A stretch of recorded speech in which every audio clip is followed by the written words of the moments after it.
And we thank our 14 subscribers for coming back to the Indiana Behavior Association. We lost 3 subscribers, Deputy Pain in the Okay. ass. It used to be Um, 7. yeah, we had 17 Seven. and now we're down to 14. I think you need to stop upsetting people. If I could give you that feedback, if you could just kind of tether all the pain that you're causing, if you could work on that, please. Yep. All right. Thank you folks for joining us. We got two great guests joining us, Michael Strader and Jennifer David. If you guys could go around and introduce yourselves real quick. Michael, if you'd go first, please. Thank you. Well, I'm Abby. I'm not sure how to correct the Zoom, but Michael's my husband, and you can call me Abby. That's fine. I'm the owner of AKC Therapy Services, Behavior Consulting and Recreational Therapy. Oh, Thank you. there we Thank go. you. My turn. Yes, ma'am. I am Jennifer David. I am the co-founder and CEO of Outward Bound Support Services. We are based out of Charlestown in Southern Indiana, although we do serve probably at least half of the state. And our primary service is and always has been behavior support services. Very cool. I appreciate you two joining us. The 14 remaining subscribers at home are familiar with Jennifer, myself, probably at this point. So I thank you two for joining us. Today, we are going to dive into the goals of the contracting world, right? In the sense of how does it work? What are the actual true mechanics? Like our goal here today with a bunch of leaders and executives and owners of contracting agencies or similar is, yeah, what are the pros of contracting? What do we all in our own way do to circumvent, counter, and to mitigate the cons? And then one of the big goals that I'm going to gather after this episode is links. I'm going to be putting links into the bio of the episode as far as like IRS and taxes and whatever we put together. So that's where we're headed today, folks. And so thankfully I got a good panel that agreed to come and deal with us. So thanks for joining us. Does anything stand out to you guys as far as like contracting? Like where do we want to just dive into it? What stands out for you all? What about maybe, I don't know, our experience with being contractors? That might. Okay. I've Give always me been a one. contractor pretty much 90% of the work that I've done. I cannot imagine working any other way, but that is also part of my personality. Perfect. Okay. I'm gonna pause you, Jennifer, and we're gonna dive back into that. Real quick, I'm gonna give April a chance. April, we just literally just introduced ourselves, so you haven't missed anything. So great timing. If you just tell us who you are real quick, and then I'm gonna bounce back to Jennifer. Okay, I am April Higgison. I am a co-owner of New Beginnings Behavior Intervention Services, a waiver provider company, mostly analysts, and I've done a whole bunch of other stuff too. Perfect. I love it. You only froze for 1 second, but it's fine. I love it. Oh, Um, I want to jump back, Jennifer. David, you said talking about our experiences as a contractor, and you said it was something tied to your personality or who you are. Do you mind expanding on that? What did you mean by that? Work well with others, but I don't work well for others. And I think that's mainly just because I am very involved in what I do. And this is also not just a job for me, it is my family life ever since I was a young child. And so I just tend to sometimes feel like I maybe have some better ideas, especially when you're working for a company. Say I did work for one agency as a behavior consultant. However, the person that was supervising us was not a behavior consultant. And kind of things like that. You're not going to really find that as a contractor. You're your own boss then. True. I do think, I mean, I don't have the facts behind it, but I do think contracting agencies are often more led by either still a practitioner or at least always had been to an extent a practitioner compared to some of the employee model agencies that have, they've been around for 100 years. So whoever's the CEO was just voted in by a board. Yeah, far removed from the actual day to day, I think, of what agencies do. People might not think they might think the opposite, if people are contractors that maybe not as involved, but that has definitely not been what I found. I think people are more invested in what they're doing. I agree. I agree. There's a little bit more ownership. I mean, literal ownership, of course, but also that figurative of like, it does fall more on me. I don't have I mean, you can still like, I don't have a company to blame. I mean, there's still a shell, but like, it does fall more on you, I feel like, as a contractor. Abby, what's what's your favorite pro of So I'm you as a practitioner, not as the the agent owner. owner? You Yeah. out there in the field, like what is it about the contracting the pros that you liked?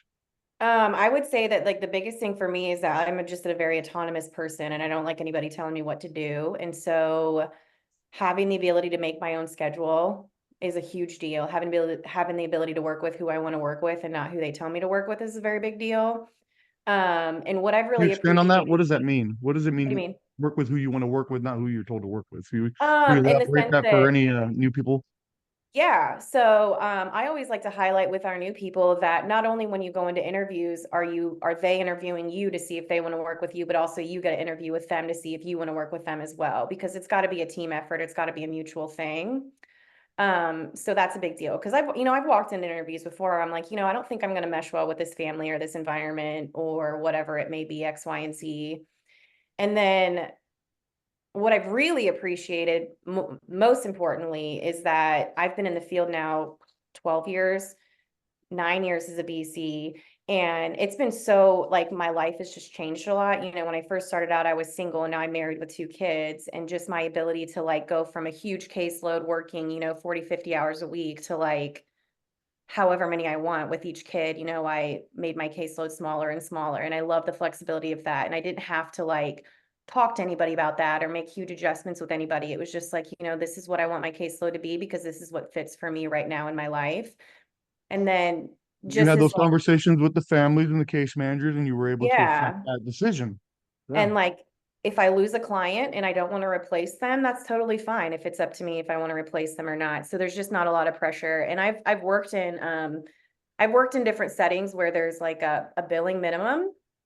Yeah. And I think that creates a lot of space for a lack of integrity or like fudging billing and almost like a lot of pressure to just like have to get the work done rather than like being intentional about the work that you're doing because you just have so much pressure to get X amount of hours. And that was always really difficult because especially if you work with a population that like sometimes scheduling is difficult and you show up to someone's house and they're not there. That's not your fault, and Regular occurrence in our line of work, unfortunately. yeah. And so that's been really nice. And I also love the fact that, if I want to take a random vacation, I can take a random vacation. I don't got to wait until, the week of Christmas or the week of Thanksgiving or whatever. I can do what I want. And I love doing what I want. Personal note, and this is just a me thing. This is not a contractor thing. This is just a Joaquin thing. I hate the idea of being at my age and going to somebody and be like, May I please? can I take my family to Michigan on these days?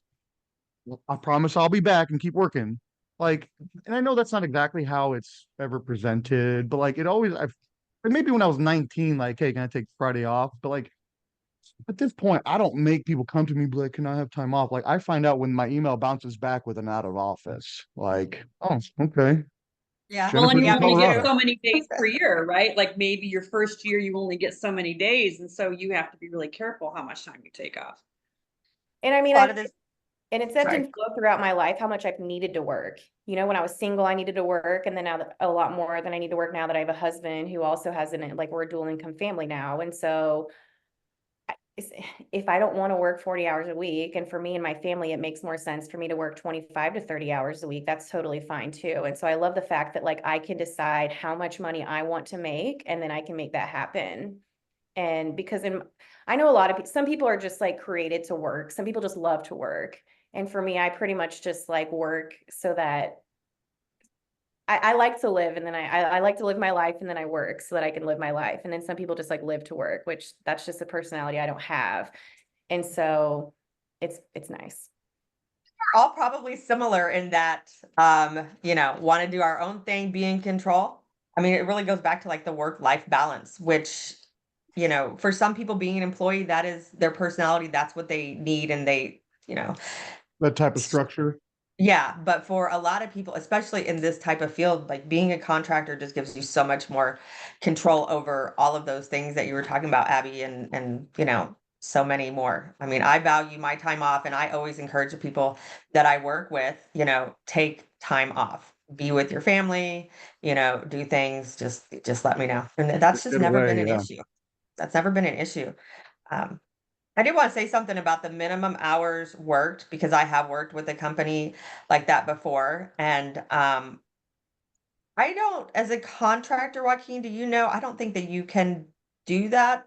Can you set that? Because when people are contractors, they're able to do things on your own. So I don't necessarily think that you could set that um, minimum Oh, level of I hours. understand what you're asking. No. So according to the Federal Department of Labor, which we got, Jennifer and I, well, SPS, did get federally audited by the Department of Labor back in 2022, was it, Jennifer? Yeah, that's a couple years Um, ago. yeah. I know you guys can't hear this, but I have a French Bulldog and a Rottweiler that right now want to eat each other. Can't hear it. Can't hear it. Thank goodness. That's why I picked up Tiberius to put him in air jail, not because he was being good.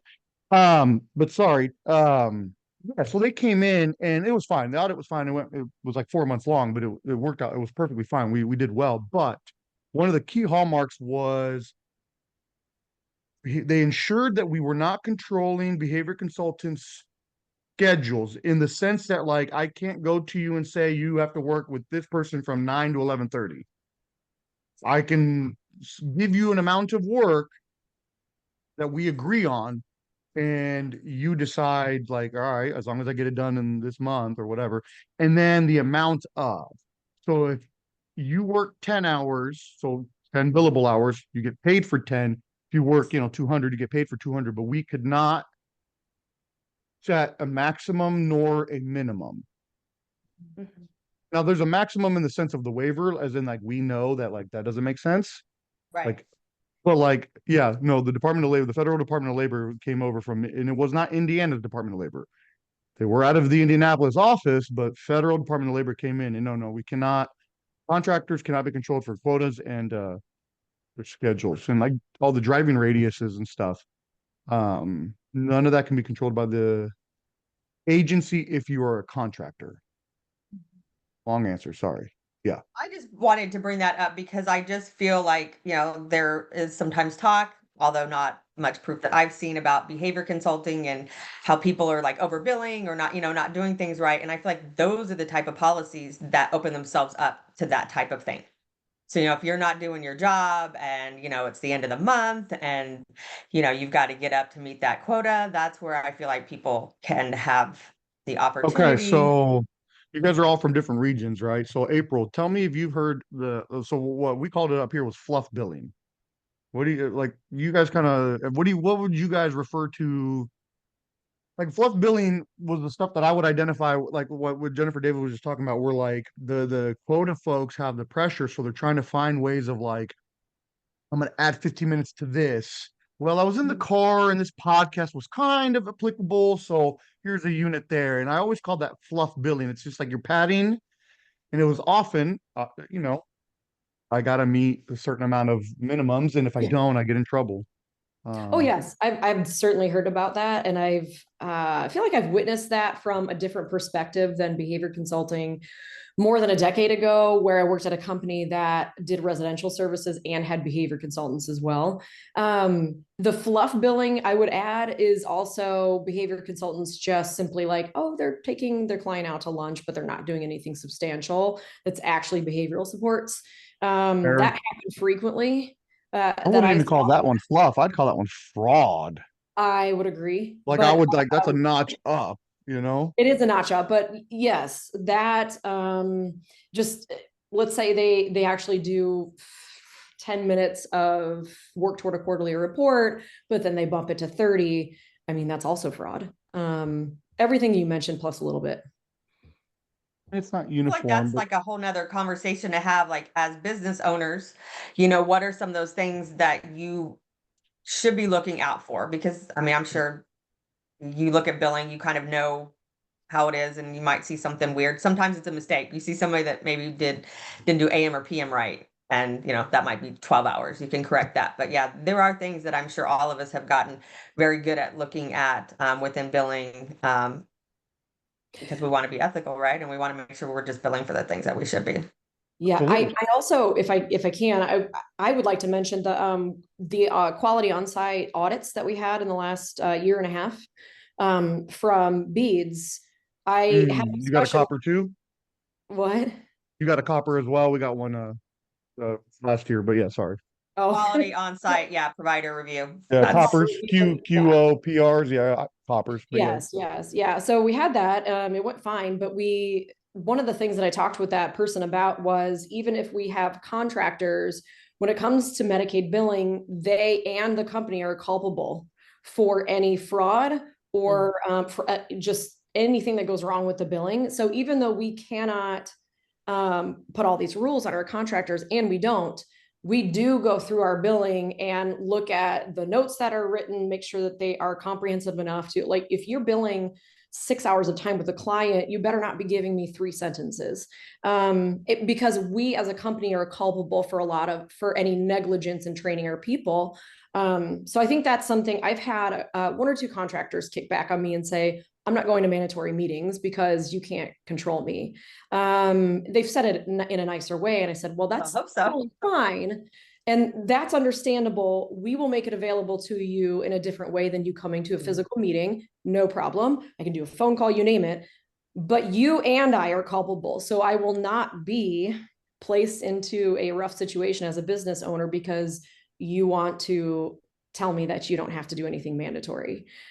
So contractors still have to follow the laws of billing and of, Everything. FSS laws. The So laws, the regulations from the feds, HCBS, the state regs, your city and county ordinances, everything is exactly the same in that regard.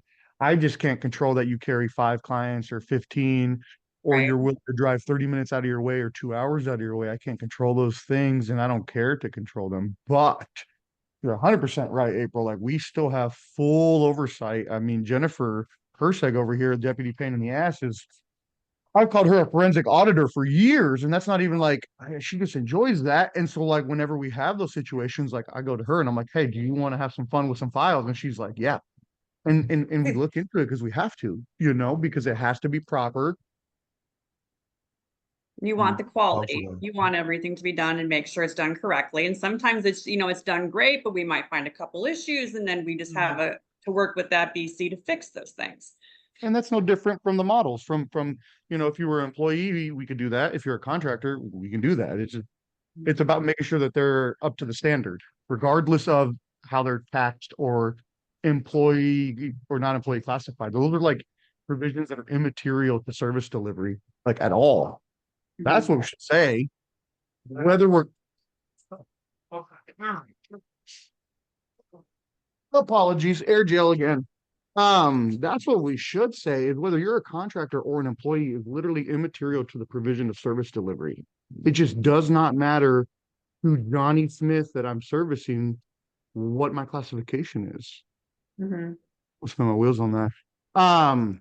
Okay, so let's just say, because all of us are seasoned, veterans in contracting, what do we think are the top concerns of somebody who might want to either go from employee model to contracting or just start out as a contractor? What would we say are like the top few concerns, and then what can we set them up with?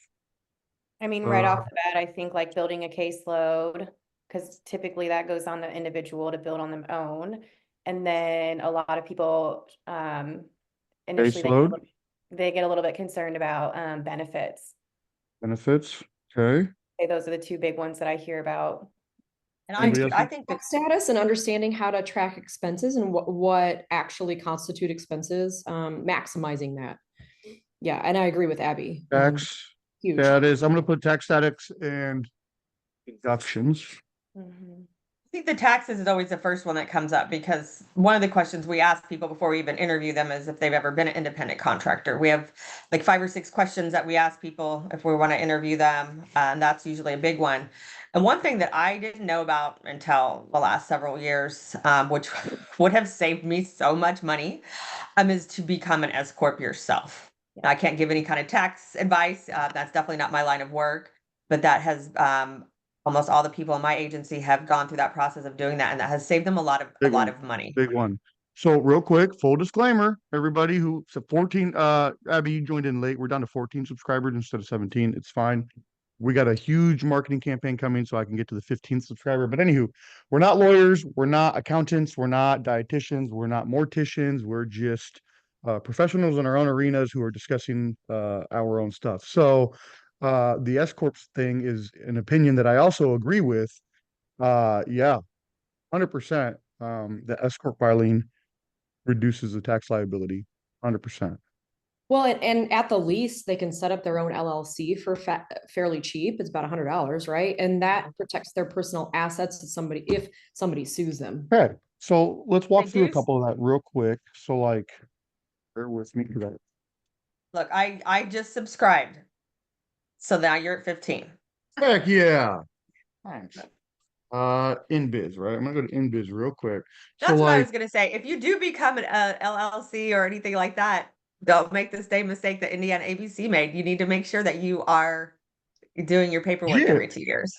And so one of the things I'm going to just share real quick for the, contractors that, or people that maybe want to become contractors or the future, like all of these notions seem scary, seem complex, but they're honestly not. And like what the goal is to be able to show everybody. It's 2024. If you want to go open up your own LLC, all you need is $95 on a debit card and to go here and you can start a business. It takes like 10, 15 minutes if you know what you're doing. It'll probably take you an hour or two the first time. Take your time, but like when we say contractor, I mean open an LLC, ABC behavior with a CPA, exploring the S Corp option. And then when you contract for one, two, three, four agencies, those agencies pay your company.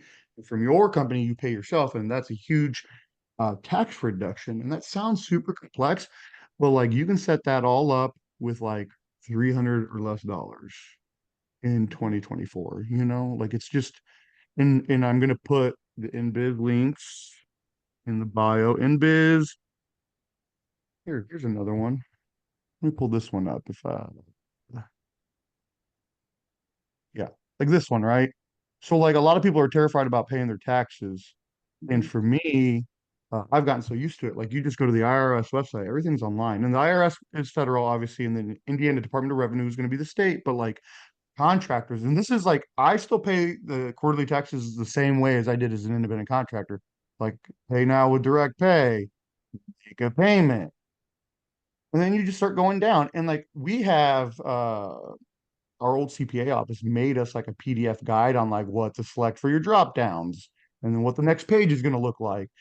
And those kinds of things are available to, contractors as like, here's a PDF guide on like going in to pay your quarterly taxes and when they're due. And here's we have an Excel spreadsheet where you can plug in your numbers to give you your estimated numbers, which again, I always review mine with the CPA and recommend it, but like it's not as complicated as it might seem, Mhm. you know? That was my concern because I've done about half of my career as a BC as a W-2 and now the last 4 or 5 years as contractor. And Joaquin for years had been like, go contractor.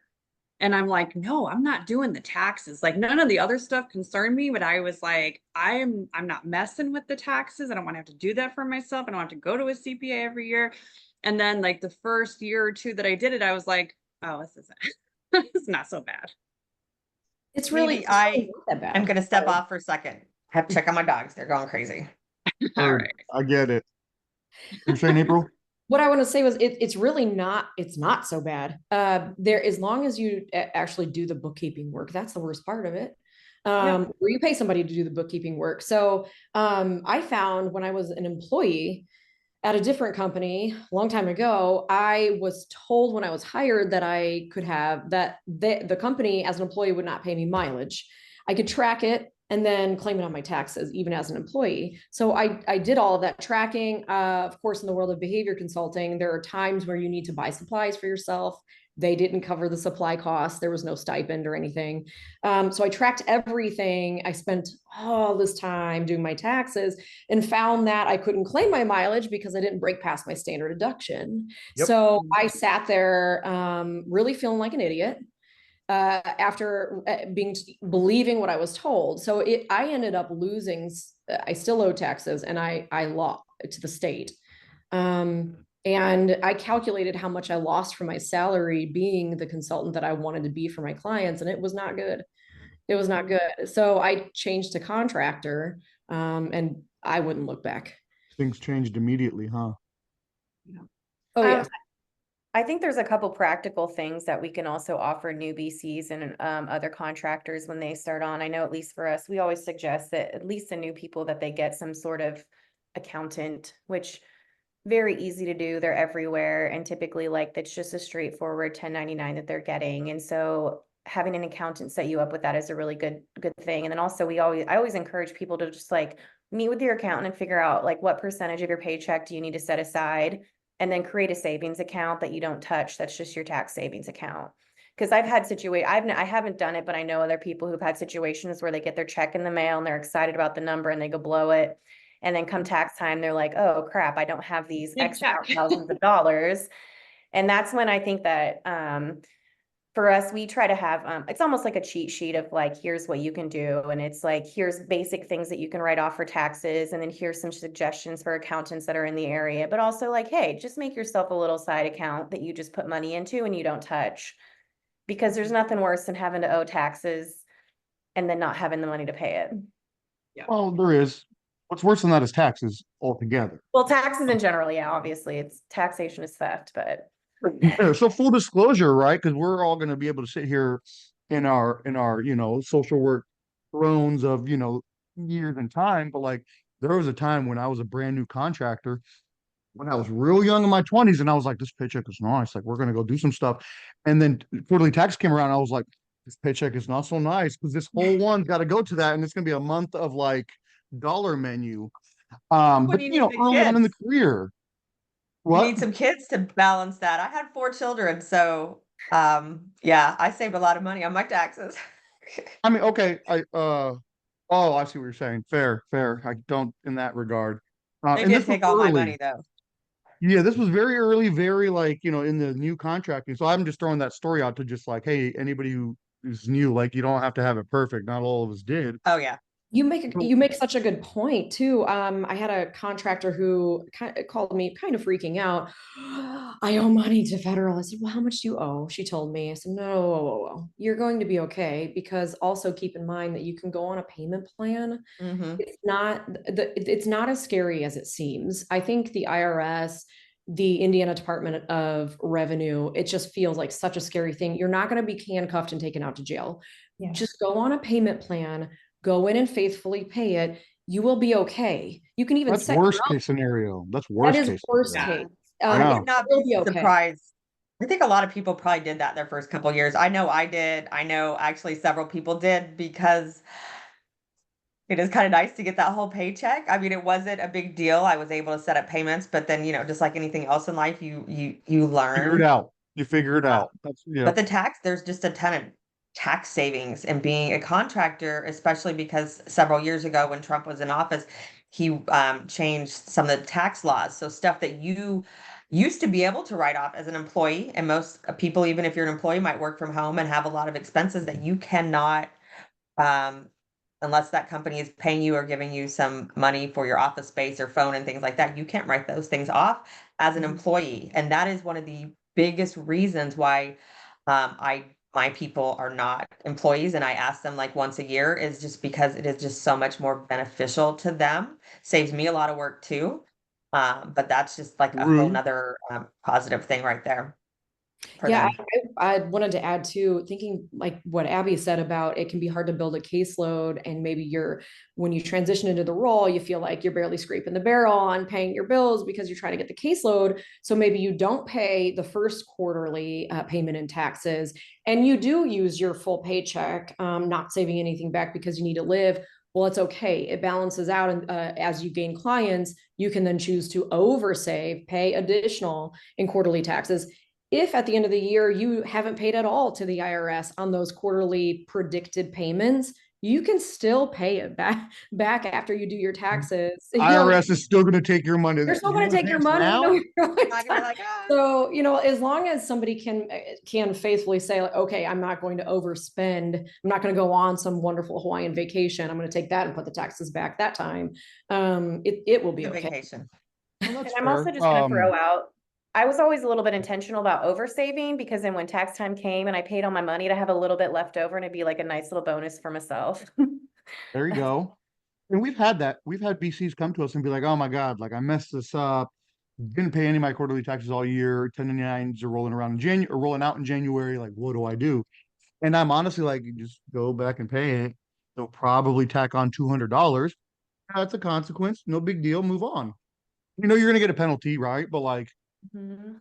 Maybe you don't always get a penalty because it also depends sometimes the year before, how much percentage you may or may not paid. So, I mean, it is not honestly as complicated as it sounds. It really isn't. it's not. And I never got a penalty because like this was the way I did it in the original days. I was paying like it was back then, $6 a month for QuickBooks self-employed. So it wasn't like the big shebang into it QuickBooks.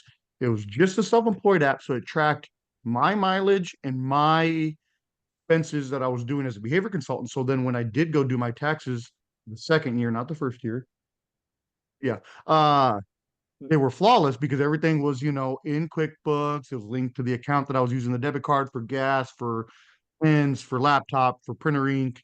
And then the mileage was automatically tracked on my phone app. And then boom, things flowed.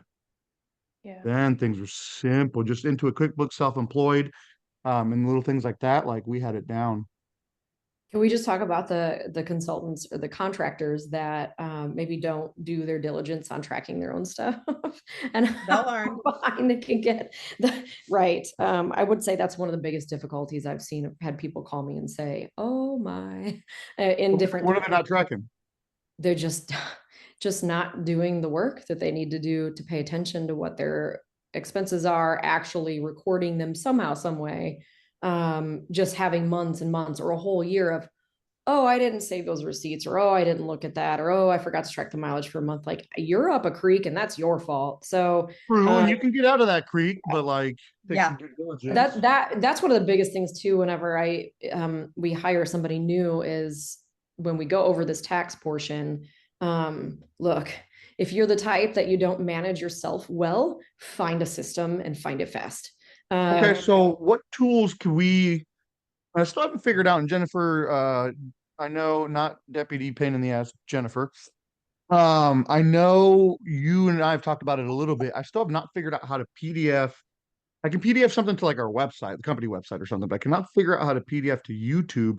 There's some of these PDF things I'd like to be able to PDF or attach Excel sheets because we have like unit tracking tools. I can How about attach. a shared drive, a shared Google Drive or something that we could all use to put that in and people can get it?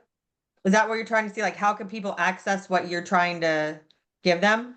Well, okay, so like in theory, and this is being birthed Can right we here just like create a hypothetically. resource page on the IBA website? Okay, there we go. Something like that because everybody here's got a little bit of infrastructure at their own agencies as far as like little tools, little Excel spreadsheets, and some of them are very proprietary. I get that. I'm not saying that, but like we have a couple that are like unit tracking. One from the actual CPA's office that just tracks your quarterly taxes. That's Oh, I'd generic. love That to like see that. Yeah. I I'll think upload that's a all of that, and then if people want to use it, use it. If you don't, leave it. But Yeah, I we know try. April, Yeah. Abby, all of you have probably have this is a little thing that we track that. So like it's I don't know, Yeah, that's a somewhere great we idea. can dump that stuff. Yeah, Maybe if you we could, have like a cheat sheet that we offer people that lists like Mhm. just very generic things that you can write off and that you can track. And then we also Mhm. offer like a list of apps that we've discovered that we found really helpful to even like say, you need to use these apps. Um, Scanning oh yeah, apps, yeah, mileage tracking apps. It's you almost been need years now. categories maybe when you set that up of different, because there is so much. Like I have no problem Wait, hold sharing. on. I love sharing and I like to see what other people do too. yeah. Apologies. Did I hear you say when you set it up, like me? I This is- don't have time. I'm not volunteering. I'm not a member I anyway. unbeknownst to Rosalind, who's not here today, she is the editor in chief. I was just gonna say, where's our IBA editor? She can. That's Rosalind, and Rosalind is completely unbeknownst to She this likes moment. that stuff. She enjoys it. But I she's did busy. send you. Yeah, I think Rosalind just volunteered to put together. That's what the happens, resource. I guess. That's what happened. Yeah, when Jennifer said you, what she actually meant was through me to Rosalind, and we appreciate Rosalind. Thank you so much. Thank you, Rosalind. Well, I But- sent you an email with a list of something we haven't talked about, which is liability insurance companies. That is that's a one of big the one. questions that does come up Thank because we you. make sure that people have a year paid. We carry liability insurance on everybody as well, and then they have their own policy. And one of you had mentioned that Okay. earlier as far as the liability, like the company liability, and then also the individual behavior consultant. So you need that insurance. I'm really glad you brought that up, because that is on the docket of things that, as an independent contractor, is different from being an employed behavior consultant. But that's another thing that, like, professional liability insurance, you're like, oh my God, I've never had that before. But then once you realize that, like, I go online, I pay $89 and they email me my PDF and then I email it to my agency and then I go to work, like, that's it. It's I do think it's more than that, though, right? I mean, is that what you guys Oh. have seen? I We've get been it. I mean, yes, there is more to that. We've been No, saying I mean cost-wise. annual part-time, just because it's hard to get to full-time billable hours, unless you really hustle, at about $180 annual. For part-time? Uh-huh. Yeah, okay. And it's been a long time since I've just got one policy, but several years ago when I got my own full-time policy, it was like 3 something. So it's probably about 400 now. No. Well, I Nope. mean, it also It depends is on the company. about 389, is what Are I've we got. talking company policy or individual practitioner? Individual. Heck Individual. no. I'm not paying more than 120 for my individual practitioner No, I policy. think I pay like under 200 for a full-time Well, see, and that's a individual. good reason why we're all talking. So we shouldn't, you There, know, there we are a can lot of include different some of places, that. right? There are a lot of different places that you can search. Where do you guys get yours from? There are a couple of that seem to be low. CPH has been PH lower. and Associates is where Dallas and Jamie from PAI love. And I've not they're heard of that. See, I a- get mine from American Professional Agency, and it is kind of, I mean, I'm paying Oh. several $1,000s as a company. No, I don't know. $37. Maybe Abby has a good resource. I I've get mine seen where it go Jennifer up. gets hers.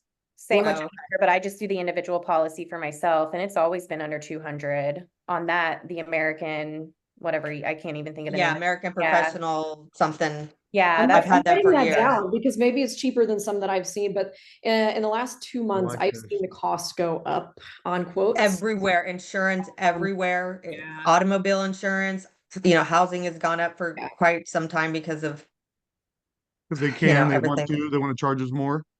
Mhm. But on this professional liability insurance, if this idea is spinning, right, we'll connect with Rosalind probably in the upcoming quarterly meeting. And she can hopefully work out some kind of a page, because if you've got some, Jennifer, you've got a list of some places that you guys use, we'll throw in some of the places that we use, because there are a lot cheaper policies. And then I'm talking about individual, not the company policy, because that Yeah. thing's stupid. But yeah, like, you guys are spending way too much on practitioner. Even a full practice, 23, 25 clients, like 8, 10 years ago out in the field, like my most expensive annual policy was like $130, $40 back then. And I'm honestly not sure though if it varies based on like what you put as your background. Like, are you social work? Are you counseling? Are you, because I know on mine. CPH and Associates has one specific for behavior consultants by caseload size. Okay, because that's I not think that's how why ours. Dallas and Jamie liked it. And Okay. they're based out of Chicago, but they're owned by like Philadelphia Indemnity. So it's like a giant mother corporation owns like Yeah, the big that's how American corporation, Professional. you know, I and then you will get to the insurance. So Well, I've had this insurance for years and years and years, and thankfully I've never had to use it, but that would be an interesting thing to find out if like anybody has been in situations where they've had to use the liability insurance, how that it, you know, how does that play out? Because I have no idea.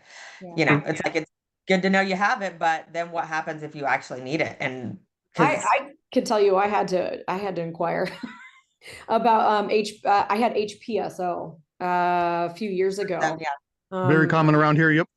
Yeah, which they were a little more expensive than CPH, but and I had to inquire about defense against issues, fraudulent claim against me from an ABA company background. And that was a kind of a nightmare. They were not very responsive. It took long time, many emails back and forth, phone calls. So hopefully, won't have to use it in the future, but I mean, HPSO I was not real happy. Yeah. We should try to see, if we can find that out from folks. So just to Thank clarify you. for the 14, now 15 subscribers, Thanks, um, Jennifer. professional liability insurance. I don't want to overcomplicate it for the folks at home. It's insurance, to cover your professional work, just like you have car insurance to cover your car. So if an event were to happen, and this is not real, but like a parent were to come to you and say, "Hey, you were working with Johnny, and Johnny's autism is worse now." It's not real. They blame you because the strategies you implemented made it worse, and they blame you, That and they say, happens. "Does." And I It say, does. "Well, I'm It going to goes up sue you and it goes now." down. True. And then let's just say, and I don't actually know anybody that this has happened to, but let's just say they sue you. Then you go to your insurance and you just file a claim. Then they hire an attorney to represent you. And as long as it's not proven that you literally were going in there and like hurting little Johnny, they'll defend you, they'll protect you. Yeah. Yeah. This is an insurance claim. All right. So long story short, for all of the subscribers at home, independent contractors need to carry professional liability insurance. It's just like you're out there in your vehicle, your car has that insurance. You do too, so you're protected. But I don't know anybody who's ever pulled a claim. I know of a couple people, mostly in defense of like ridiculous situations, but like we're going to save all of you hundreds of dollars on your premiums, and then you're going to use those savings on IBA membership dues, and it's a win-win for everyone. I thought that was cool. That's fine. We're all looking at you like, nope. Nope, not going to spend our money there. We're going to spend it on pina coladas and beach vacations Yes. instead. That's fine. Liability insurance, uh, caseload building. Anybody mind touching on that real quick?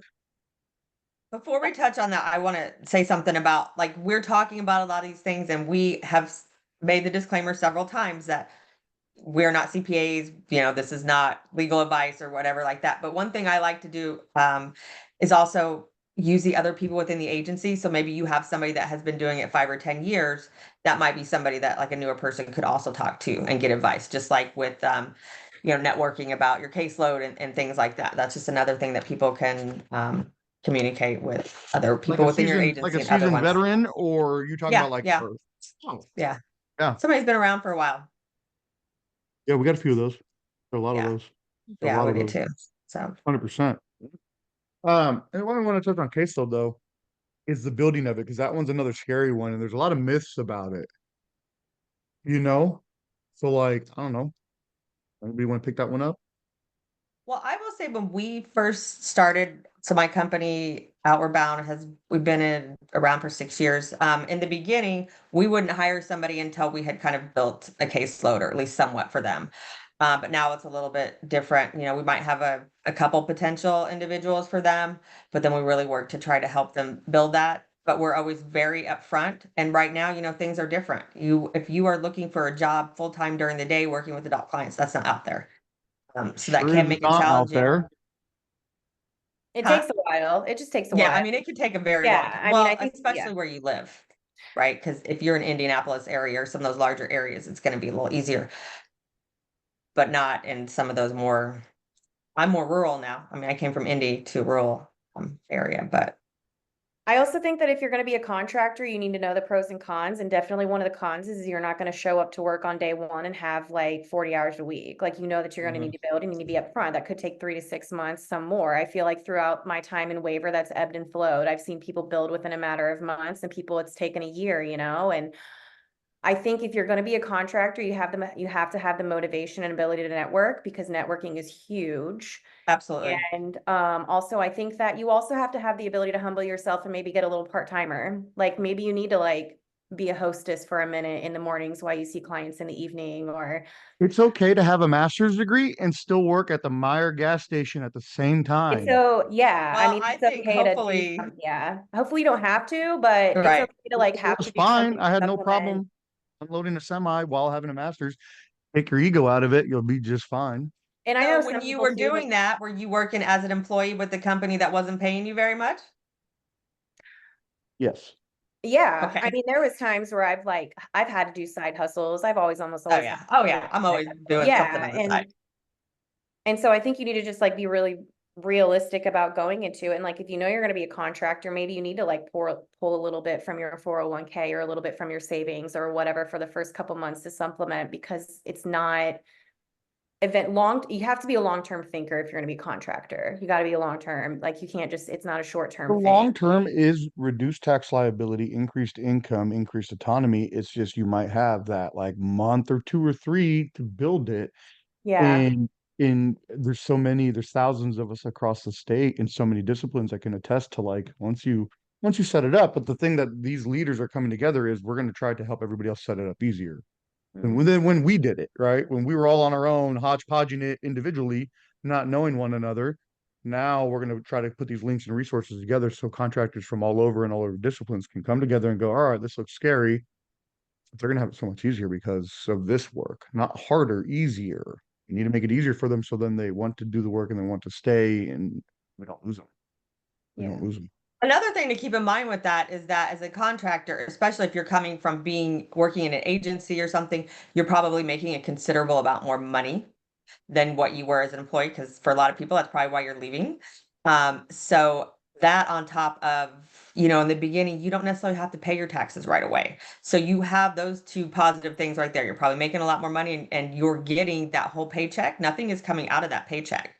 So what you decide to do with that and how you decide to live, as you're building up, that's up to you. And there's a lot of resources to help with that. Yep. The one thing I wanted to add to this was I've had a couple of contractors have had to, upon hiring, oh, well, I need to work 30 hours a week. But do you? Because what pay rate did you come from Yes. before? And I actually had to walk them through a cost benefit analysis, literally get out the calculator, look how many hours you actually have to work billable to get the same paycheck. Oh, I didn't realize 60%. that.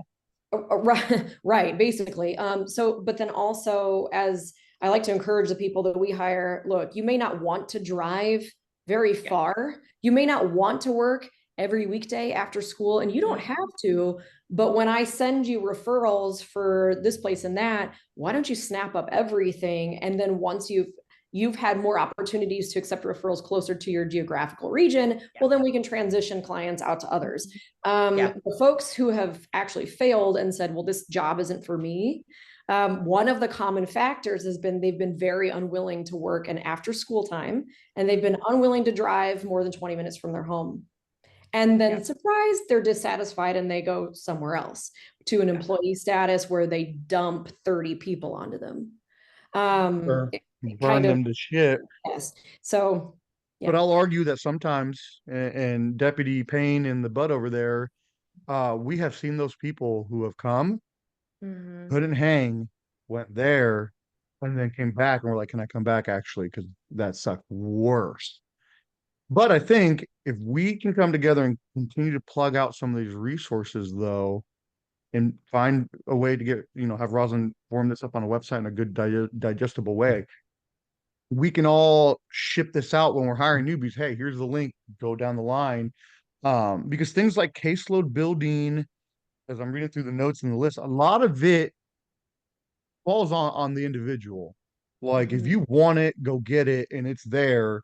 And I've never had an issue building a caseload in my career, but at the same time, I don't know, if we show them a little bit more than what we were shown, we might retain them a little bit more and longer. I think that's a big thing too, is like when I first started out, it was kind of this like understanding that if you're going to be a contractor, you're just like, hey, you sign that contract and then you're pretty much autonomous on your own. And I know, especially like with our company, we're trying really hard to set up some sort of training, some sort of like explanation and process of like, hey, this is kind of what it looks like, and kind of walk alongside people and like, hey, we're here to answer questions. And thankfully, I came from a case management position into the BC world. And so like I had a very good understanding of it, but I would assume that a lot of people who did not have that benefit that I did, and who were just coming out of college with their master's degree, would probably have a really hard time popping over into the just contracting world without any help at all. And so I think that a lot of companies out here are kind of changing the way it's working a little bit by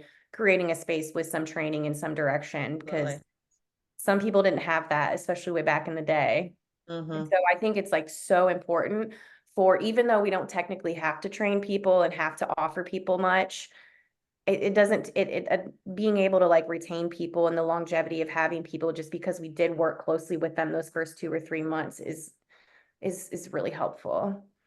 Yeah, And we're for the same way. client as well, you cut down on those mistakes, and then if you have, you know, a behavior consultant who doesn't know what to do or where to get resources, and then the client's unhappy as well, you have multiple Mm-hmm. issues. Yeah. What so would, much. what would, because we're going to be rounding out here soon, folks, and I'm grateful for everybody. But before we do that, I'd like to ask, what are a couple myths? Let's throw out a couple myths, excuse me, about the contracting world. Top few that just come to mind. Like, what is out there that is like, no, that is wrong. Let's clear the air while we have this podium. Contractors have no rules, they do what they want. Well, yes, and that goes to what Abby was saying too, is that contractors Oversight, are not trained. And I honestly feel training. I've had a very few jobs where I was an employee. And I will say the training has been better. And I'm not even saying my own company, but I have worked for a couple other companies as a contractor. It is just better because I think a lot of times these companies are owned by people like us. We have either family members or friends that have lived with disabilities. We have been in the field for many years. We've been case managers. We started as direct care staff. We know the ins and outs. We care 100% what happens to the people we serve, the people that work for us, and just, you know, the population in general and our agency. So I feel like, go above and beyond. You know, the myth is that you can't tell people what to do. That's not true. You can hold people accountable for all those things that we're accountable for to the state of Indiana and to the people that we serve. So that's just my I completely soapbox. agree. The paradigm I've always shared with people was, you know, the contract from the federal government is to Indiana, and Indiana subs it down to the providers, and we sub it down to the BCs. But the feds are making sure Indiana's accountable. Indiana's making sure the providers are accountable. We are making sure the clinicians are accountable. And none, well, some of us, but not us, ever wake up on a Tuesday, on a Thursday, and just go, you know, I'm gonna mess this up today. You know, like, we're out here trying to build it up so well. Anywho, soapbox. But The other thing is the oversight and training. support. The what? I was just my notes from the myths. Training and oversight were the two Support. big myths that I caught. Support. I bet any one of us could get a text message or a phone call from somebody that works for us and we would return it. And that Yeah. they probably No. know that they could get a hold of. You wouldn't return it, Joaquin? I would Jennifer forward I would. do. so fast to Jennifer Jennifer. would. Jennifer does. Okay, that's true. I do send most of my stuff to my guy Chris. He does Well, take care of a lot of I stuff. got Maisha, Heather, and Jennifer that split the state. And so depending on the region, it depends on who gets the forward. Fling, I fling, do fling, forward, fling. but I always follow up too, because even though I've sent that to somebody, I'm like, I want to make sure, you know, hey, did you take care of that? And it's support as a company, but it's also support for me in people's personal lives. You know, I've had a lot of new mothers. I've had a staff who their house caught on fire. I've given advances to people. I am very much somebody that you can contact. I'm not going to judge you. I have probably been there myself. And those are not things you are going to get from a big corporation. No, And I this think we're it's, social workers. yeah, and I think it's safe to say that we're all owners of contracting companies because we are very supportive of and enthusiastic about the idea of a contract model rather than an employee model. And so in order for the contract model to work, I think we understand that there has to be some sort of involvement on our part. And that's what kind of sets us apart from other contractor owners who just are kind of like, you're a contractor, you're on your own, have fun, we're not going to support you. And so I think there needs to be almost like a happy medium where it's like we kind of offer you the support as those who are employees, but also you're still a contractor. So, and that's fine. And it honestly doesn't add a lot of time or effort on our part, just like some conversations with your VCs if they have questions and being able to like be honest with them and work with them. And like, I guess I just always want to be in a place where like my BCs can approach me and talk to me about situations and like have conversations with me and not just think of me as like someone that I don't know that I just happen to sign a contract with. Mhm. And yeah. Yeah. It's the human part, the human, which people, I think, kind of think the opposite. Like when a contractor, that's kind of like a cold model, like you're saying, like I'm just this person you signed a contract with. But I think if you talk to most people that are contractors with agencies like ours, it's the exact opposite. And maybe not for everyone, because not everybody wants to get into that. You're going to have your more independent people, but you're also going to probably have a core group of people that you can support and encourage as well. I think one other myth that I've heard, thankfully has been, it's not been from everybody, but we have to still, even as contractors, we still have to keep in mind that service to the individuals and the families is really important. So we can go on those vacations, we can take the time that we need with our sick kids, we can, you name it, we can do that. But I have heard somebody say, well, I'm a contractor, so ultimately I'm going to tell them what I need it. And if they don't like it, they can take a hike, basically. Like the family or that literally was something that a contractor told me once about a family. And I'll take a hike then. Right. And I was like, well, they're choosing to take a hike. They've terminated you. Yeah, That's good another luck, thing good to luck, talk buddy. about those. How do we get rid of those people? Right. So Yes. even if you're a contractor, you still need to have respect for families. You still need to provide services, work out something with them. You can respectfully say, can't be there that day, but how about next week twice? Or so that is one aspect of it. I just like autonomy is fantastic, but not at the expense of a client or family ever. Absolutely. Yeah. So I think the big thing with contracting is that you need to understand that, like, not you guys, but the people listening who want a contract need to understand that, like, you have a lot of liability in your own name. It's almost like you are your own company because you are responsible. And that's how you get clients, is you start making a name for yourself and you meet case managers and they're like, wow, this is a really like loyal, consistent, good BC who shows up and who doesn't treat contracting like it's a PRN, a do as they feel job. And so being a contractor comes great responsibility. And I think that that's something that we have to also like. I love Spider-Man quotes. Let's go. Yep. Oh, was that a Spider-Man quote? You're I don't quoting know. Spider-Man? You don't know that? I don't know. With I feel great like it power was the comes great Bible. responsibility. I It's don't pretty think close. that's Spider-Man. I don't think With that's great I feel power like comes Spider-Man. great it's responsibility. It's close That's to too probably much like is Spider-Man. some old given. president that said that. I can't imagine that Spider-Man first started that.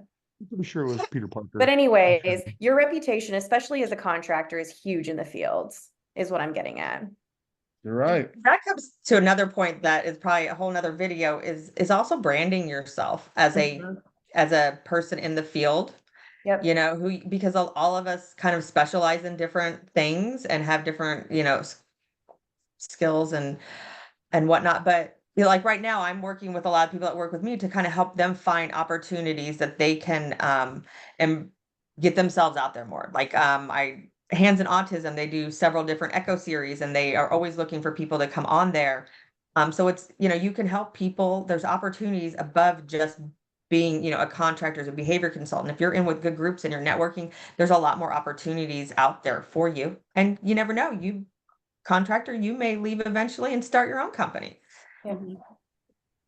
Which is how all of us pretty much probably existed, was, we learned and then we went out on our own, and that's fine. And the great things that are being built and continuing from that. All right. So myths that are debunked. Oversight, it's there. Training is plentiful, and we're coming out with brand new training programs across agencies plus IBA, just because we need to innovate, improve, and for the future, right? The training from 2000 is not what I want today. Support is there. There's stout supervision from a lot of executives. Yeah. My only final thought as we'll round out is a lot of the things I felt like when I was hearing you guys talk about us being contractors, I felt like I was listening to you guys talk about teachers. The low pay, the low appreciation, and all the supplies that we got to buy for ourselves. And I was like, I have it bad too. I don't have an iron for that fire, unfortunately, but that's what I was thinking of. Anywho, final thought as we round out. Anybody else have any final thoughts as we round out and close out? I don't know, part one of 47 parts of being a contractor. This was Jennifer? good. I enjoyed it. I think there's a really good flow with the folks on here. And I hear a lot of us talking about the same things and how we respect the people that work with us, that contract with us. But at the end, the most important thing is, like April said, it's our clients and making sure that we're providing good services and ensuring that other people do. So if you're a contractor, you don't get let off on that. I think it's even more intense. Yeah. Heck yeah, it is, especially from all of us. April, you're next then, since you had that good note. You're next. Your final thought.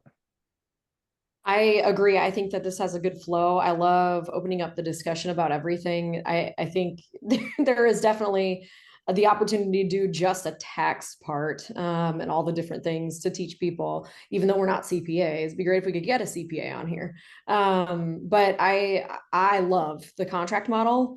I think it's fantastic, and I really would like to encourage people to consider it if they're employees at places. And then also to keep in mind, my last thing is if you are a contractor model at a company and they are trying to tell you you have a minimum caseload or a minimum billable hours, or they're feeding you referrals in places you don't want to go, and you're being forced to take them, that's not a contractor model, and that's actually illegal. So I know some really good behavior consultants. I have said, hey, when you don't want to be controlled anymore in a way that's illegal, let me know. It is Because we have a spot available here. So heard that. my last thought. Begonia, you're next. No, I think it's been a good discussion. I think that one thought that I keep having in my head that I want to bring out is, I don't know how your companies do it, but I know if at least with me, it's important that every year we sign a contract, an annual contract. Just not as a way to just as a way that if you don't want to work with me anymore and I don't want to work with you anymore, it's a great space to break up. It's not a Yearly firing renewal. situation. It's more of like a, hey, it's been good, but maybe you shouldn't re-up your contract, or maybe they don't want to re-up theirs, but it gives them an out and it Transactional. gives us an out, and it's not. So I think Yes. because I've worked with a company where you sign one contract and then you're with them until you leave. And I think it's good to do it annually and just to like reestablish those boundaries and reestablish like, these are my expectations and these are your expectations. And if you don't like it, that's totally fine for us to just like leave on like good terms right now. So I love it. We do the same thing, annual renewals for and it's cumbersome. The Yep. 125 odd renewals, and it is a pain, and we go through it. I like that. I like that. New sheriff in charge over there. You Really? yeah, that's your new title. I don't know what happened, but new sheriff in charge. Deputy Jennifer, No, I running changed it the earlier when CS. you guys were all talking about like the branding and making a name for yourselves. I changed Jennifer's name in there real quick because the brand and the name I've made for myself is being the sledgehammer that I've always been. But Jennifer hasn't, so maybe she's gonna be the new sheriff in charge. I don't like you knowing how to change things in here. I like you not knowing how to do these electronic things. That's fine. But new sheriff, do you have any final thoughts as we round up today? Yeah, I was really excited for this one because I felt like us kind of coming together as contractor agencies and discussing this out in the open is important, and will continue to be important because there is a narrative out there that the contractor model is not a good quality and the W-2 model is the best quality. And I just kind of want to go back to when my very first step into behavior consulting, I was handed a box that included a laptop and a phone, and Joaquin was sitting right there and saw the whole thing, and the supervisor was like, here you go, bye. And now luckily I'd been a case manager just like Abby had been, so I kind of knew some things, but I just stood there stunned like, am I a behavior consultant now? Like, now what do I do? You are. And I was terrified. I was like, I don't even know what to do. I don't know how to write a behavior plan. I've read them. I don't know. Right. So, I mean, I think that we need some real honest, open discussion about the contractor model. I love it. We'll coordinate. We'll have to do a part 2, 3, 4, just to roll out more details. In the next episode, I want to like talk about like retirement options and stuff. And I'm willing, if nobody has objections, I'll reach out to my retirement guy and I'll reach out to our CPA and just be like, hey, are you guys willing to come on and do like a 3-minute, 5-minute objective, hop into the next episode, give us a quick objective spiel on, hey, 1099s, here's some available things. I don't know what to tell us. And then they'll bounce out and we keep going. I'll work on that side, and then yeah, we'll reconvene for another one. Love it. Sound good? Thank you guys. And 15 and a quarter subscribers at home. We'll catch you next time. Thank you, everyone. Thank you. Bye.